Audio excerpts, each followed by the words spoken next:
안녕하세요. 예수 비전 선교교회 안희한 목사입니다. 대면 예배, 비대면 예배 이런 말을 쓰는데요. 이거 말장난입니다. 이런 말 쓰지 마세요. 저는 비대면 예배, 대면 예배 이런 말 안 씁니다. 대면 예배라는 말 대신에 그냥 현장 예배 또는 예배당 예배 이렇게 말하면 될 거라고 생각이 됩니다. 정치권에서 만들어낸 용어죠. 비대면 예배라는 말 자체가 말이 안 되는 거예요. 어처구니 없는 거죠. 그런 말장난에 속아 넘어가니까 바보같이 한심한 그런 태도를 보이고 반응을 보이게 되는 겁니다.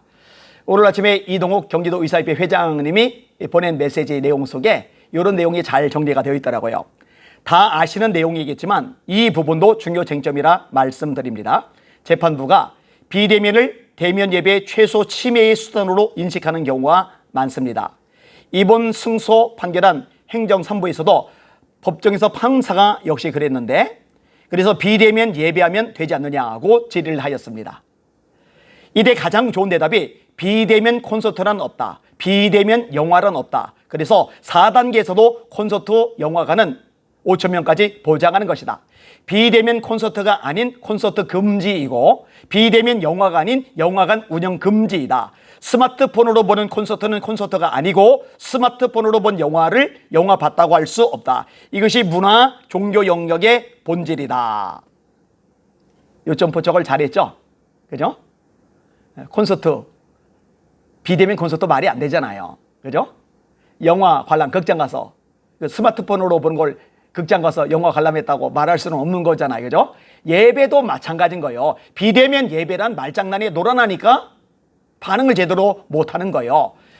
비대면 콘서트, 그러면 그런 콘서트 금지란 얘기예요. 마찬가지예요. 비대면 예배, 이거는 예배 금지란 거예요. 비대면 예배 허용 차원이 아닌 거죠. 자, 마저 읽어드릴게요. 문화 영역은 정신적이고 감동적인 부분이 중요한데 예배도 마찬가지의 정신적, 영적 영역의 현장에서의 역사와 감동이 본질적이어서 비대면 콘서트, 비대면 영화란 용어가 성립할 수 없듯이 비대면 예배는 예배 행위의 본질이 사실상 금지되는 것이고 따라서 종교의 자유의 근본적이고 본질적인 침해이지 대체 수단이 절대 아니다. 따라서 종교 자유 본질인 예배를 보장하면서 제한적이고 최소 침해적인 방법인 야외 예배라든지 마스크 착용, 체온 체크, 방역 수칙 준수 예배라든지 심지어 방호복 착용 예배라든지 덜 침습적인 방법으로 종교의 자유를 보장하려는 것은 필수적이다. 대면 예배 금지는 기독교인의 신앙 양심의 본질을 심각하게 침해하는 처벌이다. 예배를 범죄시하여 현재 예배 금지를 어긴 기독교인들의 형사처벌이 남발되는데 이것은 무슬림에게 돼지고기 먹으라고 강요하면서 계속 해당 행위를 상습적으로 처벌하는 것과 같은 신념을 침해하는 인권 침해적 행위이다. 예, 인권 침해 맞습니다. 직장인들이 직장을 가는 거는요, 생계가 걸린 거죠. 생계는 그만큼 중요합니다. 먹고 사는 문제가 얼마나 중요합니까?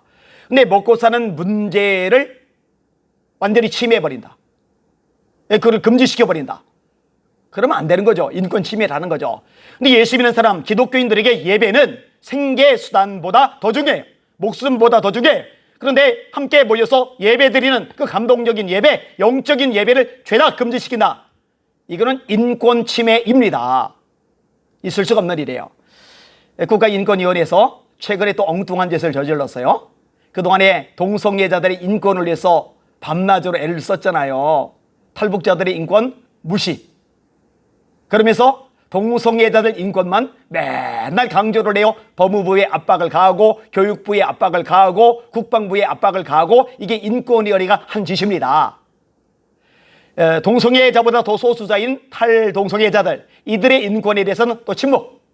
교회가 이렇게 짓밟히는데, 신앙의 자유가 이렇게 짓밟히는데, 교인들이 이렇게 인권이 짓밟히고 있는데 여기에 침묵.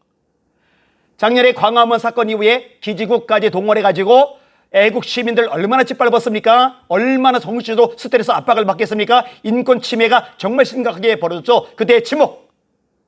그러다가 이번에 원주에서 민노총이 집회 가진다는데 이 국가인권위원회가 나서서 집회 자유 금지하지 말아라, 인권 침해하지 말아라, 이렇게 목소리를 냈잖아요. 정신이 나간 거예요. 국가인권위원회가 이럴 때 나서야 됩니다. 진짜 지금 인권 침해를 받는 건 교회입니다. 신앙의 자유가, 종교의 자유가 완전히 짓밟히고 있어요. 국제사회에서도 이 부분에 대해서 우리의 목소리를 내고 있는 상황입니다. 그리고 안타깝게도요, 이렇게 짓밟히고 있는데도, 인권이 유린당하고 있는데도 이조차 인식하지 못하고 있는 교계 지도자들이 있고 교인들이 있다는 거예요. 이 비극이죠. 눈뜬 장님들이죠. 맹인들이죠. 제발 눈을 뜨기를 원합니다. 우리 이동욱 회장님, 목사님이 아니셔요. 장로님이세요. 그런데 웬만한 목사님들보다 더 정확하게 보고 있고 팩트를 제시하면서 선한 싸움을 싸우고 목소리를 내주고 있어요. 얼마나 고맙고 감사한지 모릅니다. 이번 주일 오후에 저희 교회에서 말씀을 전할 거예요. 또 함께 이야기를 좀 나누려고 합니다. 또 함께 이것저것 좀 진행을 해나가려고 합니다. 하나님께서 역사하셔서 한국계 예배가 회복되는데 귀하게 사용되는 우리 이 회장님 되도록, 그리고 지금 움직이는 여러분들 되도록 기도해 주시기를 주님의 이름으로 부탁을 드립니다.